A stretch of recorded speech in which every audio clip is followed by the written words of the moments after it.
ಆತ್ಮೀಯರೇ, ನಮಸ್ಕಾರಗಳು. ನಾನು ನಿಮ್ಮ ಪ್ರೀತಿಯ ಟೀಮಲಿಗರೆ ಎಂ ಬಿ ಲೋಕೇಶ್ ಮಾತಾಡ್ತಾ ಇದ್ದೇನೆ. ಇವತ್ತಿನ ದಿವಸ ಕರ್ನಾಟಕದ ಕೀರ್ತಿ ಪತಾಕೆಯನ್ನು ಅಂತಾರಾಷ್ಟ್ರೀಯ ಮಟ್ಟದಲ್ಲಿ ಹಾರಿಸಿದ ಹಾಗೂ ಕನ್ನಡಕ್ಕೆ ತನ್ನದೇ ಆದಂತಹ ಒಂದು ಶಕ್ತಿ ಇದೆ ಎಂದು ವಿಶ್ವ ಜಗತ್ತಿಗೆ ತೋರಿಸಿಕೊಟ್ಟಂಥ ಖ್ಯಾತ ಲೇಖಕರು ಹಾಗೂ ಸಾಹಿತಿಗಳು, ಪತ್ರಕರ್ತರು ಆಗಿರ್ತಕ್ಕಂತಹ ಬಾನು ಮುಸ್ತಕ್ ಅವರು ಹಾಗೂ ದೀಪಾ ಬಸ್ತಿಯವರ ಬಗ್ಗೆ ಒಂದು ವಿಶ್ಲೇಷಣೆಯನ್ನು ಮಾಡೋಣ. ತನ್ನ ತಾಯಿ ಭಾಷೆಯಲ್ಲೇ ಅಂತಾರಾಷ್ಟ್ರೀಯ ಮಟ್ಟದಲ್ಲೂ ಸಹ ಸಾಧನೆ ಮಾಡಬಹುದು ಅಂತ ಈ ಪ್ರಪಂಚಕ್ಕೆ ತೋರಿಸಿಕೊಟ್ಟಿದ್ದಾರೆ ನಮ್ಮ ಬಾನು ಮುಸ್ತಕ್ ಅವರು ಪತ್ರಕರ್ತರಾಗಿ, ಹೋರಾಟಗಾರರಾಗಿ ಹಲವಾರು ಜನಪರ ಕಾರ್ಯಗಳಲ್ಲಿ ಭಾಗವಹಿಸಿದ್ದಾರೆ.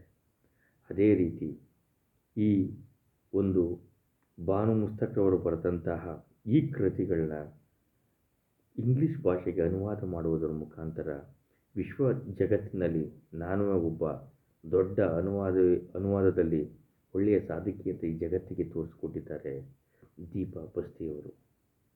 ನಿಜವಾಗ್ಲೂ ಒಂದು ಸಾರಿ ನೆನಪಿಸ್ಕೊಂಡ್ರೆ ಏನನ್ಸುತ್ತೆ ಅಂದರೆ, ನಮ್ಮ ಕನ್ನಡದ ಖ್ಯಾತ ಕವಿಗಳಾದಂತಹ ಹಾಗೂ ಕನ್ನಡದ ಕಟ್ಟಾಳುಗಳಾದಂಥ ನಮ್ಮ ಕುವೆಂಪುರವರು, ದ ರಾ ಬೇಂದ್ರೆಯವರು, ಮಾಸ್ತಿ ವೆಂಕಟೇಶ ಅಯ್ಯಂಗಾರ್ ಅವರು ಕನ್ನಡದ ಕೀರ್ತಿ ಪತಾಕೆಯನ್ನು ಹಾರಿಸಿದ್ರು. ಆದರೆ ಅವರಿಗೆ ಇದೇ ರೀತಿ ಅಂದರೆ ದೀಪಾ ಬಸ್ತಿಯವರ ರೀತಿ ಒಬ್ಬ ಒಳ್ಳೆಯ ಅನುವಾದಕಿ ಸಿಕ್ಕಿದ್ದಿದ್ದರೆ ಅಥವಾ ಒಳ್ಳೆಯ ಅನುವಾದಕ ಸಿಕ್ಕಿದ್ದಿದ್ದರೆ ವಿಶ್ವ ಪ್ರಸಿದ್ಧದಲ್ಲಿ, ವಿಶ್ವ ಮಟ್ಟದಲ್ಲಿ ಇನ್ನೂ ಸಹ ಕನ್ನಡಕ್ಕೆ ಹಲವಾರು ಪ್ರಶಸ್ತಿ ಪುರಸ್ಕಾರಗಳು ಬರ್ತಿದ್ದು ಅಂತ ನಮ್ಮ ಕನ್ನಡಿಗರಾದಂಥ ನಾವು ಎಲ್ಲರೂ ಸಹ ಅಂದ್ಕೊಳ್ಳೋದು ಸಹಜ. ಆದರೆ ಇವತ್ತಿನ ದಿವಸ ನಿಜವಾಗ್ಲೂ ಒಂದು ಹೆಮ್ಮೆ ಪಡುವಂಥ ದಿವಸ.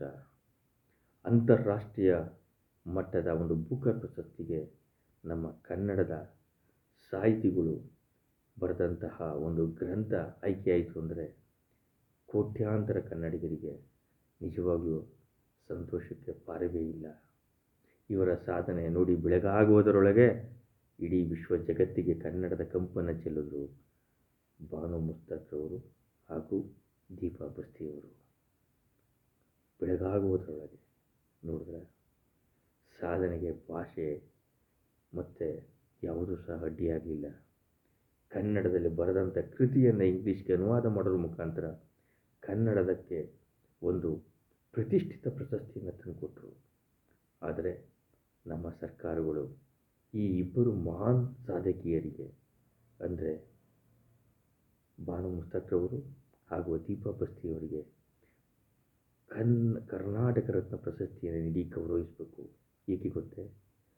ಜಗತ್ತಿನ ಮಟ್ಟಕ್ಕೆ ಕನ್ನಡದ ಒಂದು ಕಂಪನ್ನು ಚೆಲ್ಲಿದಂಥ ಇಬ್ಬರು ಸಾಧಕಿಯರಿಗೆ, ಬರಹಗಾರರಿಗೆ, ಸಾಹಿತಿಗಳಿಗೆ ಕರ್ನಾಟಕ ರತ್ನ ಪ್ರಶಸ್ತಿಯನ್ನು ನೀಡುವುದರ ಮುಖಾಂತರ ಅವರಿಗೆ ಗೌರವವನ್ನು ಸಲ್ಲಿಸಬೇಕು. ಅದೇ ರೀತಿ ಕೇಂದ್ರ ಸರ್ಕಾರದ ಪ್ರತಿಷ್ಠಿತ ಪ್ರಶಸ್ತಿಗೆ ನಮ್ಮ ರಾಜ್ಯ ಸರ್ಕಾರ ಶಿಫಾರಸನ್ನು ಮಾಡಬೇಕು. ಅದೇ ರೀತಿ ಕೇಂದ್ರ ಸರ್ಕಾರವೂ ಸಹ ಅಂತಾರಾಷ್ಟ್ರೀಯ ಮಟ್ಟದಲ್ಲಿ ಈ ಭಾರತಾಂಬೆಯ ಸುಪುತ್ರಿಯರು ಅಂದರೆ ನಮ್ಮ ಬಾನು ಮುಸ್ತಕ್ ಅವರು, ದೀಪಾ ಬಸ್ತಿಯವರು ನಮ್ಮ ದೇಶಕ್ಕೆ ಒಂದು ಅಂತಾರಾಷ್ಟ್ರೀಯ ಪ್ರಶಸ್ತಿಯನ್ನು ತಂದುಕೊಟ್ಟಿದ್ದಾರೆ. ಕೇಂದ್ರ ಸರ್ಕಾರ ಸಹ ಇವರಿಗೆ ಒಂದು ಗೌರವಯುತ ಪ್ರಶಸ್ತಿಯನ್ನು ನೀಡಬೇಕು ಅಂತ ಈ ಮೂಲಕ ನಾವು ಪ್ರಾರ್ಥನೆ ಮಾಡ್ತಾಯಿದ್ದೀವಿ. ಅದೇ ರೀತಿ ತಕ್ಷಣ ರಾಜ್ಯ ಸರ್ಕಾರ ಕನ್ನಡದಲ್ಲಿ, ಅದರಲ್ಲಿಯೂ ಸಹ ಮಹಿಳೆಯರು ಪಡ್ತಕ್ಕಂಥ ಹಲವಾರು ನೋವು ನಲಿವುಗಳನ್ನು ವಿಸ್ತೃತವಾಗಿ ಬರೆದು ಇಡೀ ಜಗತ್ತಿಗೆ ಸಾರಿ ಹೇಳಿದ್ದಾರೆ ಬಾನು ಮುಸ್ತಕ್ ಅವರು.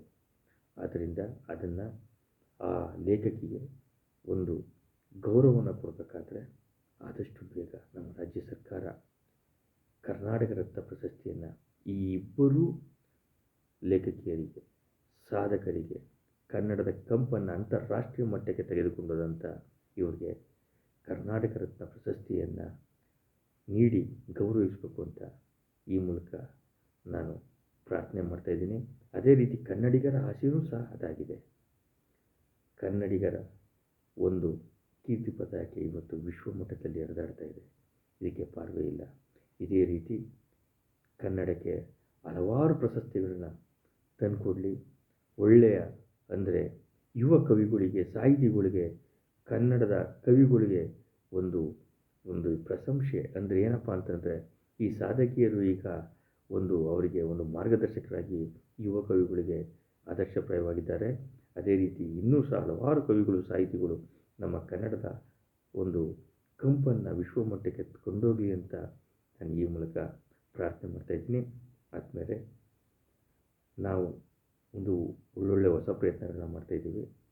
ನೀವು ಯೂಟ್ಯೂಬ್ ಚಾನಲ್ನಲ್ಲಿ ಹೋಗಿ @ಜನತಾಪರಿವಾರ@gmail.com ಇದನ್ನು ಸಬ್ಸ್ಕ್ರೈಬ್ ಮಾಡೋದ್ರ ಮುಖಾಂತರ ಇನ್ನೂ ನಮ್ಮ ಒಂದು ಹೊಸ ಪ್ರಯತ್ನಗಳಿಗೆ ನೀವು ಬೆಂಬಲವಾಗಿ ನಿಲ್ಲಬೇಕು ಅಂತ ಈ ಮೂಲಕ ಪ್ರಾರ್ಥನೆ ಮಾಡ್ತಾಯಿದ್ದೀನಿ.